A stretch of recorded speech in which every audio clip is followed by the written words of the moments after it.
안녕하세요. 여러분은 살면서 심하게 좌절해 본 적이 있나요? 저는 가끔 인생이 저에게만 너무 모질게 군다고 생각할 때가 있어요. 나에게만 너무 못되고 야박하게 구는 것이 아닌가 하는 생각을 하면 서글퍼지고 그것 때문에 살아가는 게 별로 즐겁지 않기도 했죠. 아주 어린 시절로 돌아가면 저희 부모님은 다정한 부부와는 거리가 멀었어요. 없는 살림에 먹고 살기도 힘든데 책임져야 하는 자식까지 있으니 삶이 너무 어렵고 팍팍했죠.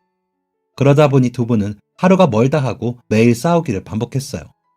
그러다 제가 3살쯤 이혼하셨고 어머니는 저를 데리고 집을 나오셨습니다. 사실 어릴 때라 부모님이 싸우시던 모습이 잘 기억나진 않아요. 다만 초등학교 때 학교에서 가족 사진을 가지고 오라고 했었는데 그때 가져갈 어릴 때 사진이 하나도 없었던 걸로 저희 가족이 얼마나 화목하지 않았는지 가늠할 뿐이었죠. 어머니 말에 따르면 아버지께서 가족들끼리 돌상 차리고 떡이라도 하려고 모아두었던 돈을 그대로 가져가서 노름판에서 잃어버리는 바람에 돌잔치도 취소되었다고 해요. 그 이야기를 들으며 그저 그랬구나 했을 뿐이죠. 어린 아들을 데리고 이혼녀 타이틀에 먹고 사는 것 역시 쉽지 않았어요. 딱히 모아둔 돈도 없었기에 방을 내주는 식당이라면 마다하지 않고 일하러 다녔죠. 자다가 머리 위로 쥐가 떨어져서 제가 크게 울었던 적도 있다고 해요. 이혼하고 나서 삶이 좀 나아질 줄 알았는데 그것조차 아니었던 것이죠. 그렇게 어머니는 여러 식당을 돌다가 지방에 있는 한 백반집에서 일하게 되었어요. 그리고 거기서 제 새아버지를 만나 재혼을 하셨죠. 새아버지는 근처 공장에서 일하시던 분이었는데 2살 난 아들을 혼자 키우고 계셨어요.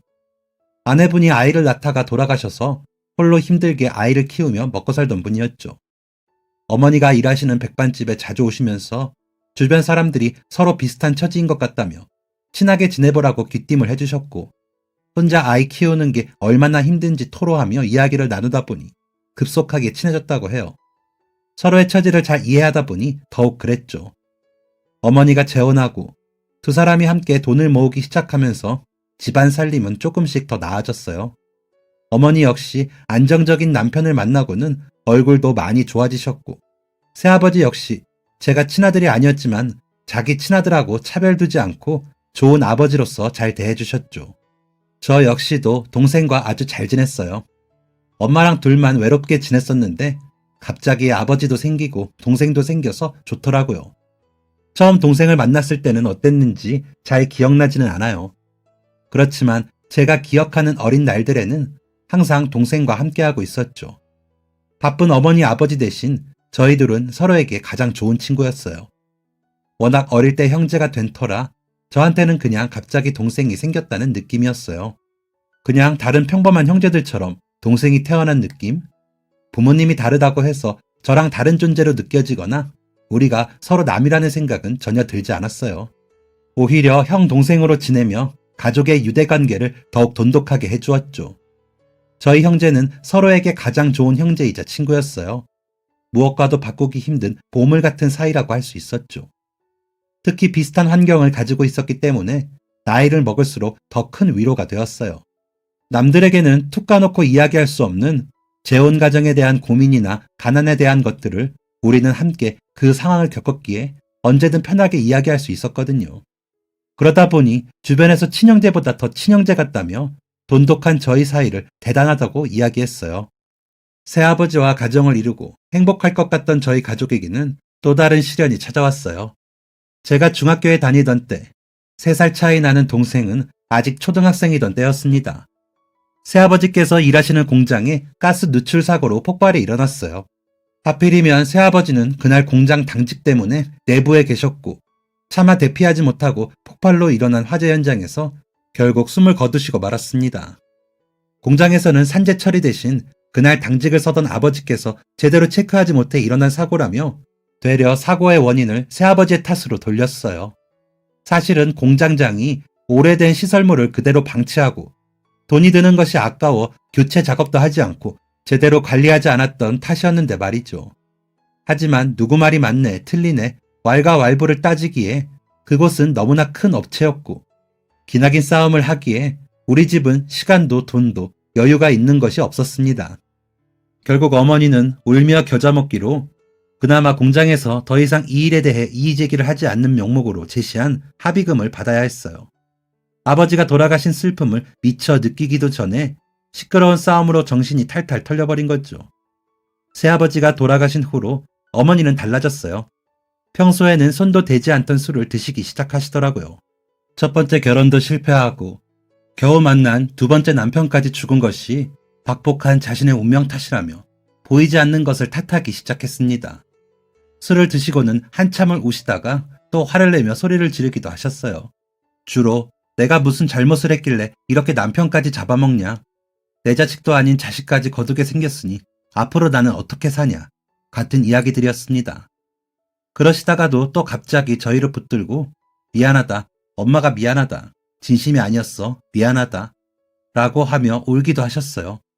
어느 쪽이 진심을 담은 말인지 모르겠지만 저는 어머니가 하는 이야기에 동생이 상처받지 않도록 어머니가 술을 드실 때면 동생을 근처 놀이터로 데리고 나가 한참을 놀다가 어머니께서 잠드실 것 같은 때쯤 집으로 돌아가곤 하였습니다.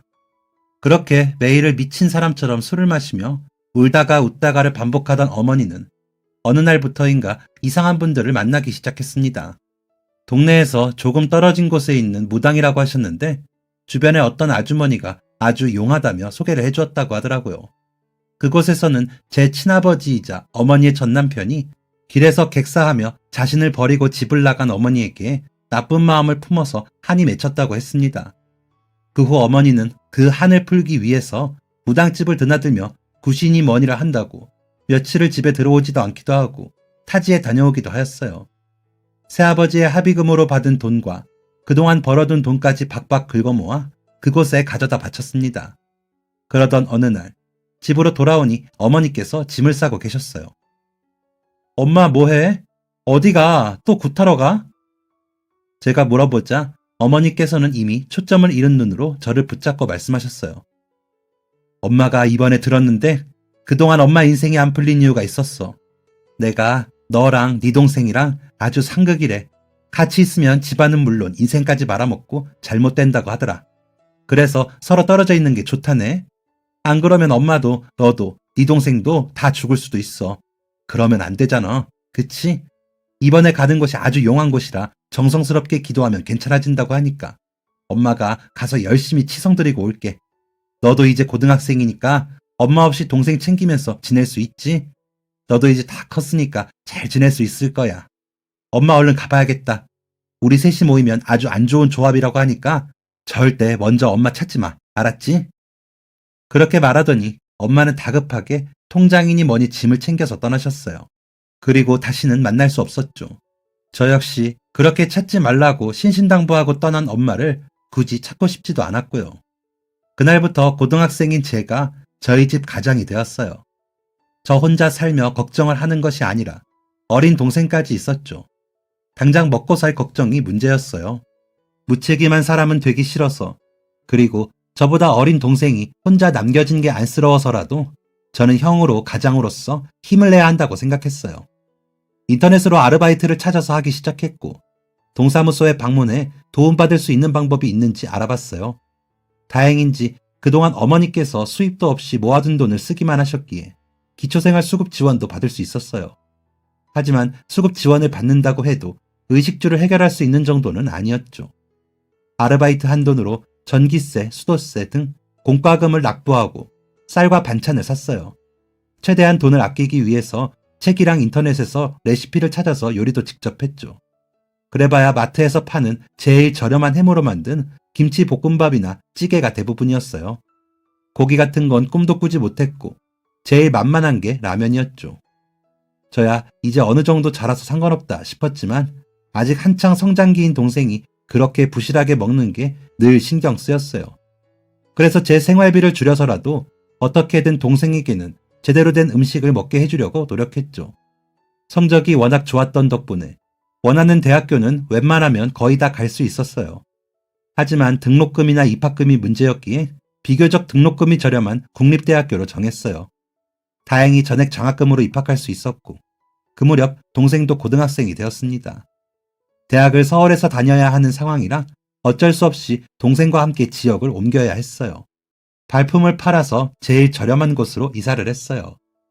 서울로 생활을 옮기면서 동생은 고등학교를 그만두고 검정고시를 보겠다고 했어요. 일하면서 검정고시로 학교를 졸업하고 대학에 가겠다고요. 저는 반대했지만 동생은 지금 고등학교보다 대학에 잘 가는 것이 중요하기에 등록금 한 푼이라도 더 벌기 위해서는 학교 갈 시간에 일을 하는 게 낫다고 우겼죠. 또 제가 군대에 가게 되면 그동안의 생활비는 혼자 벌어야 하기에 학교에 있는 시간이 아깝다고 하더군요. 저 역시 다른 방도가 없었기에 알겠다고 결국 허락을 해주었어요. 이제 과외 아르바이트까지 하면 너는 공부만 집중해도 괜찮다고 했지만 그 아이 고집에 결국 두 손을 들고 말았죠. 게다가 저는 그 아이의 부모님도 아니고 친형제도 아닌데 그 애가 선택한 인생에 차마 왈가왈부하기가 그렇더라고요. 그래서 서울로 이사를 하고는 동생은 아르바이트하며 검정고시 준비를 했어요. 동생 역시 공부를 굉장히 잘했어요. 불안하기도 했지만 그의 말을 들어준 것은 시간을 허투루 쓸 아이는 아니기 때문이었어요. 제 앞가림 정도는 하겠지 싶었죠. 저는 대학을 다니면서 아르바이트를 두세 개씩 병행하면서 돈을 벌었고 동생은 낮에는 패스트푸드점에서 일하고 저녁에는 편의점에서 아르바이트하며 검정고시 준비를 했어요. 다행히 고등학교 검정고시는 수월하게 합격하고 대학 입시도 혼자 준비하게 되었죠. 학원이나 과외는 너무 비싸다 보니 온라인 강의나 교재, EBS 방송으로만 공부했어요. 가끔 제가 공부를 봐주기도 했죠. 대학 입학시험도 열심히 준비했고 다행히 원하는 대학에 합격하게 되었어요. 저는 동생의 등록금과 입학금을 부담하기 위해서 대학을 휴학하고 그동안 모아둔 돈으로 첫 학기 등록금을 납부해 주었어요. 그리고 그동안 모아둔 돈을 동생에게 모두 전달하고 휴학하는 기간 동안 군입대 하였죠. 부대에 있는 동안도 최대한 돈을 안 쓰고 모았어요. 그리고 휴가를 나올 때마다 막노동 현장에서 일하면서 돈을 모았죠. 차곡차곡 돈이 모이기 시작하면서 얼른 대학도 졸업하고 취직해서 더 큰 돈을 벌기 시작하면 이 지긋지긋한 가난도 끝일 거라고 생각했어요. 제가 가지고 있던 유일한 희망이자 기대였죠. 전역하고 나서도 복학하기 직전까지 노가다 현장을 매일 출근하며 열심히 돈을 벌었어요. 제가 전역하고 얼마 되지 않아 이번에는 동생이 입대했죠. 그런데 어느 날 한 카드사에서 연락이 오더라고요. 전화를 받았더니 제 명의의 카드로 연체된 돈이 있다고 했어요. 액수를 들어보니 거의 제 한 학기 등록금이나 다름없었죠. 대체 이게 무슨 일인가 싶어 황당했는데 알고 보니 범인은 어머니더군요. 어머니께서 그동안 제 명의로 카드를 발급받아 사용하셨던 거였어요. 저는 까마득히 몰랐죠. 저에게 연락이 온 것을 알고 정말 오랜만에 어머니께서 전화하셨어요. 그래도 양심은 조금이나마 남아있으셨는지 부탁하시더라고요. 정말 자기가 돈이 하나도 없는데 몸이 아파서 어쩔 수 없이 제 이름으로 카드를 발급해서 사용했다며 제발 이번 한 번만 그 돈을 갚아달라고 했어요. 어머니께서 돈이 생기시면 바로 돌려주시겠다면서요.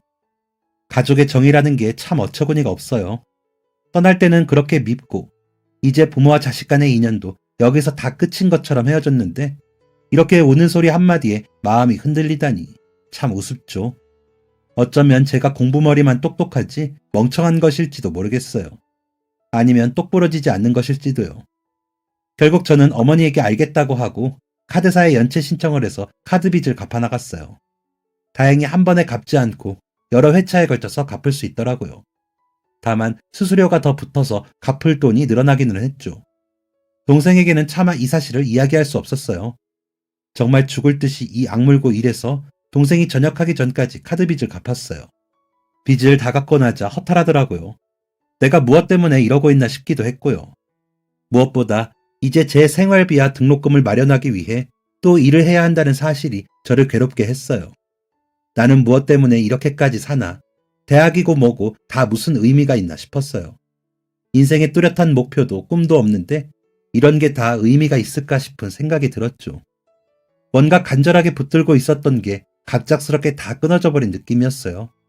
희망도 더 이상 보이지 않고 매번 똑같은 상황이 반복되는 것 같았죠. 열심히 돈을 벌어도 결국 말도 안 되게 사라져버리고 아무리 노력해도 제 삶은 한치도 나아지는 것이 없는 것 같았어요. 그냥 너무 죽을 것처럼 힘들고 제 인생 따위 차라리 그냥 다 포기해버리고 싶다는 생각이 들더라고요. 하지만 동생을 생각하면 그럴 수 없었어요. 그래도 자신의 유일한 가족이라고 형 하면서 저를 따르는 동생을 보면 억지로라도 힘을 내야만 했죠. 저만 힘든 게 아닐 거예요. 동생 역시 얼마나 힘들까. 그 생각을 하며 이 악물고 버텼어요. 그래도 마음의 무게는 계속 무거워져 갔어요. 아무리 힘을 내려고 해도 힘이 잘 나지 않았고 늘 안 좋은 생각만 머릿속에 떠돌았어요. 그리고 어느 순간부터는 동생을 생각해도 더 이상 힘이 나지 않았어요. 그래, 이제 걔도 성인이고 어른인데 자기 삶 정도는 책임질 수 있겠지. 그리고 어차피 우리는 친형제도 아니었잖아. 그런 마음이 들기 시작하면서 더 이상 저는 이 세상에 미련이 남아있지 않다고 생각했어요. 이 세상은, 내 삶은 더 이상 나에게 아무런 의미도 없다고 느껴졌죠. 그러다 집 근처에 도서관에 가게 되었어요. 복학하기 위해서 제출해야 할 서류가 있었는데 몇 날 며칠을 복학을 할까 말까 망설이기만 하고 필요한 서류는 출력했다가 버렸다가를 반복했어요. 그러면서 도서관에서 자기 개발 코너에 가게 되었어요. 거기 있는 책들을 이것저것 들여다보는데 온갖 긍정적인 말들이 적혀 있더라고요. 성공하려면 이렇게 해라, 저렇게 해라. 시간을 이렇게 써라, 저렇게 써라. 돈을 어떻게 모아라 등등. 제가 보기에는 다 복받은 사람들이 그저 편한 삶 속에서 아무렇게나 하는 이야기들인 것 같더라고요. 책을 넘길 때마다 뭐야, 이 사람은 이런 부모님이 있었네. 아니면 뭐야, 이 사람은 원래 돈이 이렇게 있었잖아. 등등. 그 사람들이 성공을 위해 전달하려는 내용들은 하나도 귀담아 듣지 않고 그저 비아냥거리고 빈정대기만 했어요. 그렇게 책을 둘러보다 보니 한 곳에는 죽음에 관한 책들도 있었어요. 사후세계는 어떤 곳일까 이런 생각을 하기도 하고 죽음이라는 게 꼭 그렇게 나쁜 것일까 싶은 생각이 들더군요. 새아버지는 차라리 마음 편히 지내고 계시지 않을까 싶은 생각도 들고 차라리 죽고 나서 아무것도 없는 세상이라 제가 겪고 있는 고통도 힘든 일들도 다 끝나면 좋겠다 싶었어요. 그러면서 자연스럽게 죽음이라는 환상에 사로잡힌 것 같아요. 죽으면 무엇이든지 다 해결될 것 같고 편해질 것 같고 그런 생각에 빠져들었죠. 죽을 용기로 살아가라는 말도 있을 만큼 죽는 것도 쉽지 않다고 하잖아요. 그런데 그때 저는 그냥 죽는다는 게 무척이나 쉬워 보였던 것 같아요. 제가 죽는다고 해결되는 것은 아무것도 없는데 말이죠. 오히려 동생이 이 사실을 알게 된다면 정말 가슴 아파할 거예요. 그런데 그때 저에게는 그런 게 별로 중요하게 느껴지지 않았어요. 죽는다는 것 이외에는 동생도 저에게 별로 의미 있는 존재가 아니었죠. 그렇게 한동안 생각에 생각을 하다가 결국 결심했어요. 삶을 끝내기로 말이죠. 갑작스럽게 삶을 끝내는 것도 도리가 아닌 것 같아 유서를 먼저 쓰기 시작했어요. 동생과 세상에 제가 이렇게 삶을 끝내는 것에 대해 어떤 변명이라도 하고 싶었던 것 같아요. 그리고 세상에 남기는 마지막 말이랄까? 그래도 저 역시 이 세상에 존재했다는 것을 남기고 싶었던 것 같기도 해요. 그렇게 도서관에 가서 몇 번이나 제가 마지막으로 남길 유서를 적었어요. 쓰고 또 쓰고 하고 싶은 말을 잔뜩 적었다가 그 내용을 또 고치고 몇 번이나 고쳤어요. 이제 죽기로 결심하고 유서 같은 거 그냥 금방 쓸 줄 알았는데 생각보다 그렇지 않더라고요. 여기 적힌 글이 제가 세상에 전하는 마지막 말이 될 거라고 생각을 하니 자꾸 다시 보게 되고 고쳐 쓰게 되고 여러 번을 생각하게 됐어요. 그렇게 며칠 동안 저는 도서관에서 유서를 썼다 지웠다 하다가 결국 마지막 최종본을 작성하여 프린트했습니다. 마지막으로 그동안 빌린 책을 반납하고 그래도 한동안 시간을 보냈던 도서관을 둘러보며 마음속으로 인사를 건넸습니다. 그동안 친구가 되어주어서 고마워. 다시 볼 수 있을지 모르겠지만 고마웠어. 그리고 프린트한 유서를 접어서 주머니에 넣었어요. 그런데 그때 누군가가 저를 불러 세웠습니다. 저기요. 뒤를 돌아보니 제가 갈 때마다 근무하고 있던 도서관 직원분이었어요. 그 직원분은 제가 갈 때마다 계시던 분이었는데 도서 대출이랑 컴퓨터 사용을 도와주셨어요. 그런데 저를 쫓아서 급하게 뛰어오신 것 같더라고요. 배를 붙잡고 다급하게 숨을 고르시더니 저에게 봉투 하나를 내미셨어요. 그러더니 열어보라는 손짓을 하셨죠. 봉투를 열어보니 그 안에는 음료수 몇 개랑 과자, 초콜릿 등이 잔뜩 들어있었어요.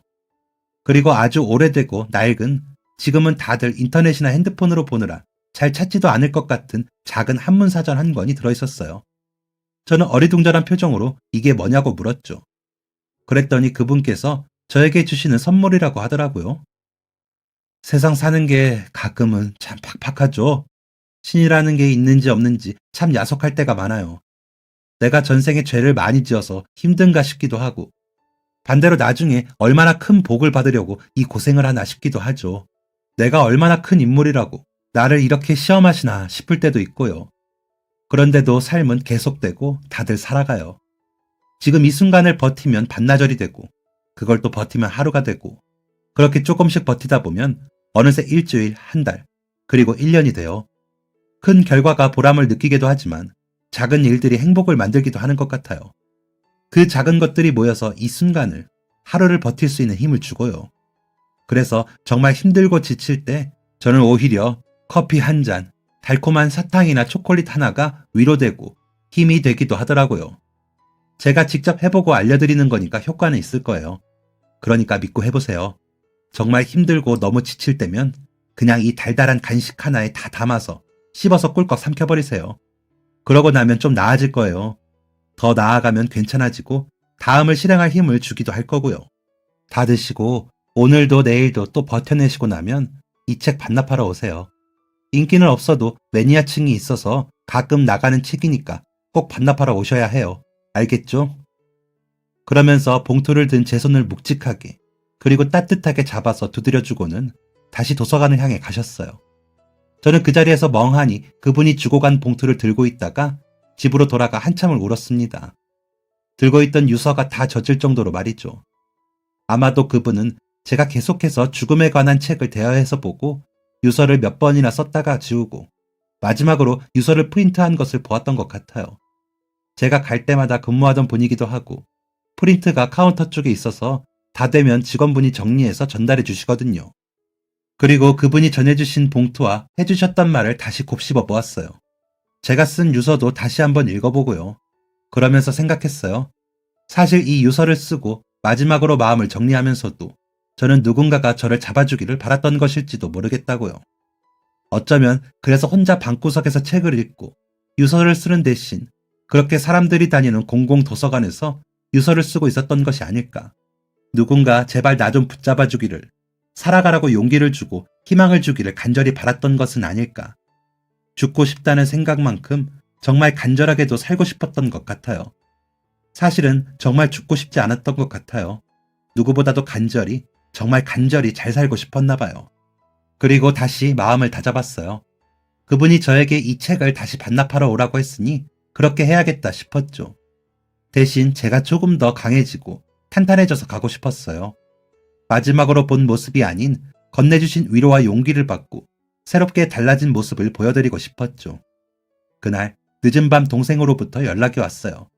생일 축하한다고, 많이 사랑하고 늘 고맙다고, 월급 받으면 제가 좋아하는 음식 사줄 테니까 같이 먹으러 가자고 하더군요. 아마도 제가 한동안 동생과 이야기도 하지 않고 집에도 거의 있지도 않아 동생 역시 저를 걱정하고 있었던 것 같아요. 그래서 제 방문을 두드리는 대신 문자를 남겼나 봐요.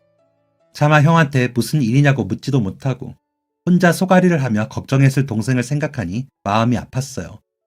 내가 무슨 짓을 한 건가 싶기도 하고 가뜩이나 그 애 역시 상처가 많은 아이인데 정말 몹쓸 짓을 하려고 했구나 싶더라고요. 다음날 아침 저는 일찍 눈을 떠 제 방부터 시작해 온 집안을 청소했어요. 밤사이 물류센터에서 일하고 온 동생이 잠든 사이 장을 봐서 오랜만에 음식도 차렸죠. 제가 먹을 미역국을 직접 끓이는 건 오랜만이었어요. 한동안 생일부터 시작해서 저를 위해서 했던 게 참 없었구나. 나조차 나 자신에게 너무 소홀했구나 싶더라고요. 이제부터라도 나를 잘 챙겨야겠다 싶은 생각도 들었고요. 그리고 정말 오랜만에 동생과 밥을 먹으며 이런저런 이야기를 나누었습니다. 동생과 저는 대학은 서로 다른 곳을 다니지만 둘 다 컴퓨터 프로그래밍에 관련된 공부를 하고 있었어요. 어릴 때부터 둘이 함께 하던 취미가 게임이었거든요. 어머니께서 난리를 피우실 때마다 둘이 같이 어머니가 마신 술병을 팔아 PC방을 가기도 하고 가끔 기분 전환하기 위해 유일하게 스트레스를 풀던 게 게임이었어요. 워낙 게임도 좋아하고 컴퓨터 프로그램 사용도 능숙해서 자연스럽게 진로를 이쪽으로 정하게 되었죠. 둘이서 한참 이야기를 나누다 문득 어릴 때 함께 개발하던 게임이 생각났어요. 한동안 팍팍한 삶에 치이며 게임 개발은 돈 있는 친구들이나 시간이 많은 친구를 위한 거라고 생각하고 묻어뒀었거든요. 오랜만에 개발하던 게임 이야기를 나누다가 우리도 이렇게 이야기만 하지 말고 직접 개발하고 출시할 수 있었으면 좋겠다 말이 나왔죠. 평소 같으면 그래, 근데 그건 돈 있고 한가한 애들이나 하는 거지 라고 또 금방 잊어버렸을 텐데 이번에는 뭔가 다른 느낌이 들었어요. 그래서 동생한테 그래? 그럼 우리도 진짜 해볼까? 하고 이야기를 꺼냈죠. 오, 뭐야 형. 평소에는 맨날 그런 것보다 먹고 사는 게 중요하다고 하더니 다른 사람 같네. 저는 멋쩍게 웃고 동생에게 진짜로 우리가 만든 게임을 출시해보자고 제안했어요. 저희처럼 부유하지 않은 환경에서 힘을 모아 출시했던 몇몇 사례들도 떠올라 그에 대해 이야기를 하며 아직 젊고 실패하면 또 도전하면 되고 수습할 수 있는 시간도 체력도 있는데 저질러 보자고 말했죠. 그 후로 저희들은 본격적으로 게임 개발에 나섰습니다. 저는 복학 준비를 하고 동생도 학교에 다니면서 아르바이트 하면서 틈틈이 시간 날 때마다 함께 개발 진행을 했어요. 그리고 대학생 개발자들을 위한 다양한 공모전들도 알아보고 신청서를 접수했습니다. 인터넷 카페를 통해서 부족한 자본으로 어떻게 게임을 만들 수 있는지도 의견을 모았어요. 그중 몇 명 저희 프로그램에 관심을 보이는 분들도 있더라고요. 그분들과 온라인에서 이야기를 나누다가 오프라인으로 만나 본격적으로 프로젝트를 진행했어요. 최대한 예산을 확보하기 위해서 코피가 터져가며 공부에 장학금을 활용하고 교내 및 교회에서 열리는 크고 작은 대회에서 수상하여 그 상금으로 개발에 투자하였습니다. 중간에 저희 생활을 유지하느라 시간은 오래 걸렸지만 그래도 무엇인가 꿈꿀 수 있다는 게 저에게는 큰 희망이 되었어요. 제가 살아가는 목표와 방향성을 마침내 찾게 된 거죠. 기획안을 작성하여 여러 게임 회사와 컨텐츠 회사에 수십, 수백 번 이메일을 보내고 내용을 전달했어요. 영화였다면 몇 번 만에 성공해 해피엔딩을 맞이하였겠지만 현실은 쉽지 않았어요. 이메일을 보내도 스팸으로 처리당하거나 워낙 많은 사람이 저처럼 시도하다 보니 그 사이에서 눈에 들기란 쉽지 않았죠. 계속해서 시간이 흘러갔지만 그래도 포기하진 않았습니다. 포기하고 싶고 좌절되는 순간이 올 때마다 그때 저를 살아가게 해준 직원분의 이야기를 떠올리며 버텼어요. 커피 한 잔, 사탕 한 개, 초콜릿 하나를 먹으며 마음을 다스리고 잠시 숨을 고른 후 또다시 도전했습니다. 그러다 마침 저희가 참여한 공모전을 보고 게임 회사로부터 본격적으로 개발 진행을 돕고 싶다는 연락을 받았습니다. 필요한 장비와 장소를 제공해 주셨고 일정 금액의 예산도 지원해 주셨어요. 저희 팀은 얼마나 지났는지도 모를 만큼 밤을 새우고 에너지 음료와 커피를 들이마시며 밤낮 없이 프로젝트에 몰두했어요.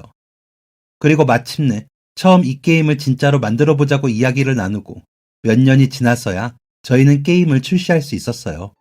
그 사이 저는 대학을 졸업했고 오직 이 게임 출시를 목표로 아르바이트하며 프로젝트를 진행했어요. 여전히 부족한 점이 많았지만 그래도 저희가 직접 만든 게임이 사람들에게 공개된다는 사실에 심장이 뛰었습니다.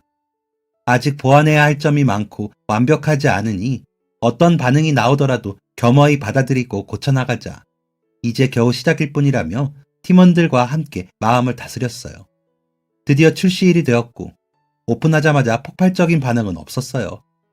그래도 이용해본 분들이 재밌다고 잘 만들었다고 답변을 해주셔서 그 후기들을 찾아보며 소소하게 행복을 즐기고 있었습니다.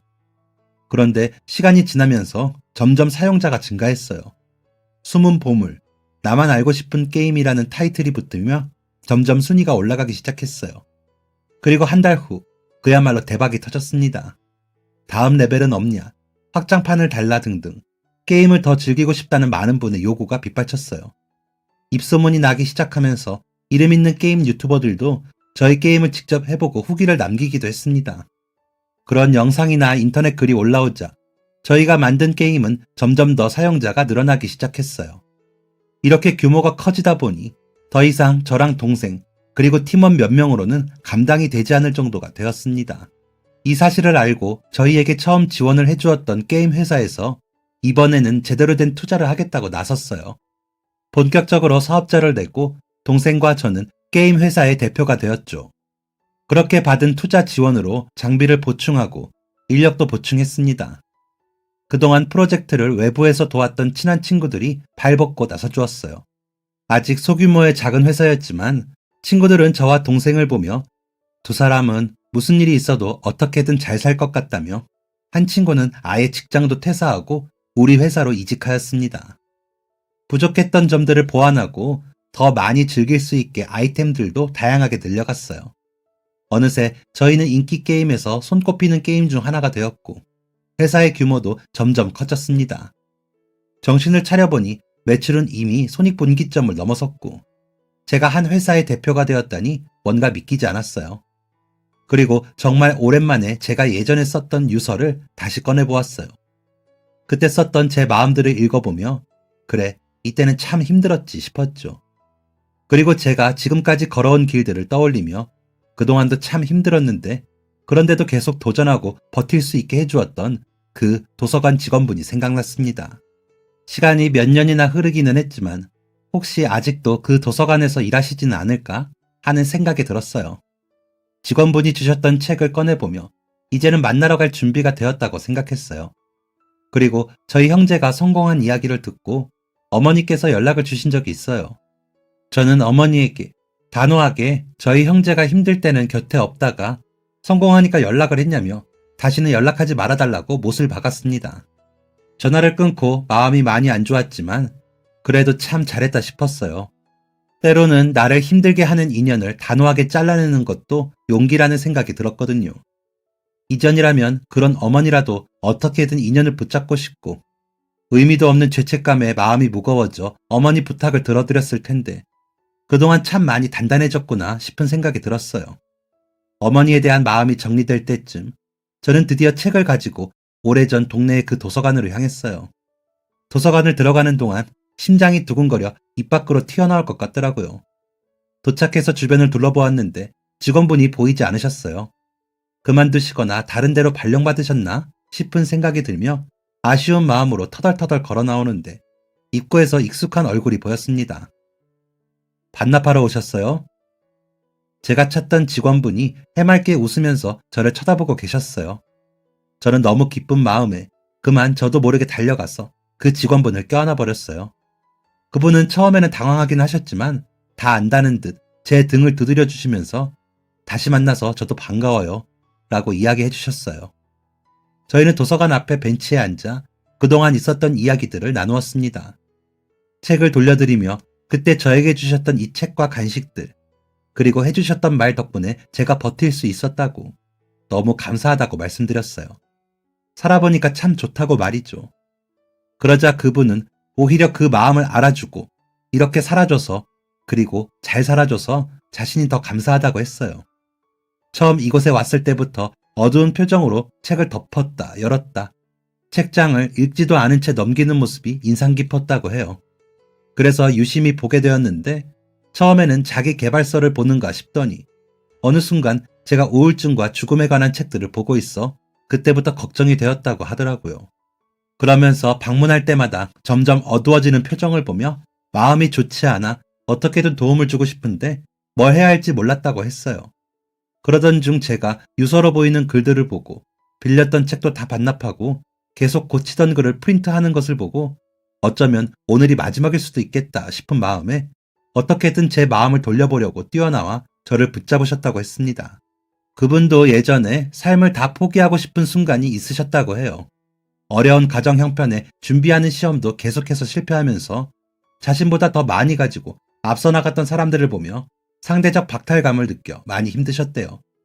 나 빼고 다른 사람들은 다 잘 사는 것만 같은데 왜 나만 이렇게 살고 있나 싶은 생각이 들며 삶을 다 포기하고 싶었는데 막상 죽으려고 생각하니 그것도 너무 억울하고 슬프고 힘들었다고 하더라고요.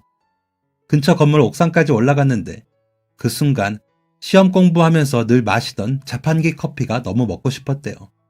그래서 그래 마지막인데 먹고 죽은 놈이 때깔도 좋다고 먹고 싶은 거라도 먹고 죽자 하는 생각이 들어 포기하고 다시 내려왔는데 그날 합격 연락을 받았다고 해요. 그리고 그때 느끼셨대요. 아 그래 살아있으니 되는구나. 내가 방금 죽었다면 이렇게 힘들게 준비한 시험이 합격했다는 사실도 모르고 나는 그저 평생 나를 실패한 사람 취급하며 삶을 마무리할 뻔했는데 살아있으니 알게 되는구나. 그동안 했던 노력이 아무것도 아닌 것은 아니라는 걸. 그리고 그 이후 매일매일을 죽을 용기로 살아가자는 마인드로 지내셨다고 해요. 본인이 그렇게 극단적인 선택을 하기까지의 마음을 누구보다 잘 알기에 그때 제 심정이 어땠을지도 어느 정도 감이 왔다고 하더라고요. 그래서 그 마음 속에는 사실 죽고 싶다는 마음보다 누구보다도 더 간절하게 살고 싶다는 마음이 크다는 것도 알았다고요. 저는 그 이야기를 들으며 크게 공감했어요. 사실 죽겠다고 결정은 했지만 제 손을 잡아주셨을 때 저 역시 깨달았다고요. 아, 나는 죽고 싶은 게 아니구나. 누구보다도 잘 살고 싶었던 거구나. 라는 마음을요. 빌린 책을 다시 돌려드리고 가지고 간 선물도 전해드렸어요. 그리고 저처럼 힘들고 어려운 친구들이 있다면 그 사람들이 다시 용기를 얻는 데 써달라며 기부금도 드렸습니다. 선물 같은 건 필요 없고 기부금만 받겠다고 하시는 것을 겨우겨우 말려 전달해드렸어요. 이렇게 선물이라도 드려야 제가 성공한 게 실감이 난다면서 말이죠. 저희 회사는 꾸준히 잘 성장하고 있고 저도 동생도 이제는 더 이상 먹고 살 걱정을 할 필요가 없어졌어요. 살다 보면 별일이 다 있다지만 살다 보니 참 이런 일도 다 있네요. 그리고 이번 일을 보며 또다시 알게 됐습니다. 살다 봐야, 살아봐야 이런 일들도 보게 된다는 것을요. 저처럼 삶을 포기하려는 분들이 살다가 이렇게 좋은 꼴도 볼 수 있기를 바라며 얼마 전에는 자살 예방센터에도 기부금을 전달해드렸어요. 저는 그 도서관 직원분처럼 멋진 이야기를 하는 사람은 못 되지만 혹시나 제 도움이 누군가에게 닿기를 바라면서 말이죠. 물론 저보다 힘들고 어렵게 살면서 고난과 역경을 이겨내고 희망차게 사시는 분들도 있을 거예요. 하지만 제가 그랬듯이 당장 이 삶이 너무 고통스럽고 힘들어서 다 그만두고 싶은 분들도 있으시겠죠. 그런 분들에게 아직 나이도 얼마 먹지 않은 제가 감히 이런 말 하기는 그렇지만 말해드리고 싶어요. 살아보세요. 그리고 살아가세요. 삶은 우리를 힘들게도 하고 괴롭게도 하지만 그래도 고생 끝에 낙이 온다는 옛날 어르신들 말이 다 경험에서 우러나온 거였더라고요. 지금 당장 너무 힘들고 괴로워도 고생 끝에 낙은 와요. 당장 내 눈앞에 보이지 않을 뿐 오늘을 버텨내고 매일을 열심히 살고 계신다면 분명 원하는 결과를 얻게 될 거예요. 그러니 조금만 더 힘을 내세요. 이렇게 마음 약하고 의지도 약하던 제가 해냈다면 여러분들도 분명 할 수 있을 테니까요. 1분을, 1시간을, 반나절을, 하루를 그렇게 조금만 더 버텨서 우리 매일을 보내봐요. 아직 젊은 나이이고 살아갈 날이 더 많이 남았기에 분명 또 다른 시련을 마주하게 되겠죠. 그럴 때마다 저는 다시 그 말을 떠올릴 거예요. 계속 조금씩 더 버텨 매일을, 한 달을, 그렇게 1년을 또 채워나가보자고요. 경제도 사회도 더 힘들어진다고 하지만 우리 조금만 더 힘내봅시다. 오늘도 더 나은 내일을 위해 노력하는 모두, 그리고 지금 너무 힘들어서 전부 포기하고 싶은 모든 분에게 제 응원과 위로가 전달되었으면 좋겠습니다. 긴 이야기 들어주셔서 정말 감사합니다. 소중한 사람, 열심히 살겠습니다. 지금까지 사연 들어주셔서 감사합니다. 사연이 재밌으셨다면 구독과 좋아요를 눌러주세요. 감사합니다. 안녕히 계세요.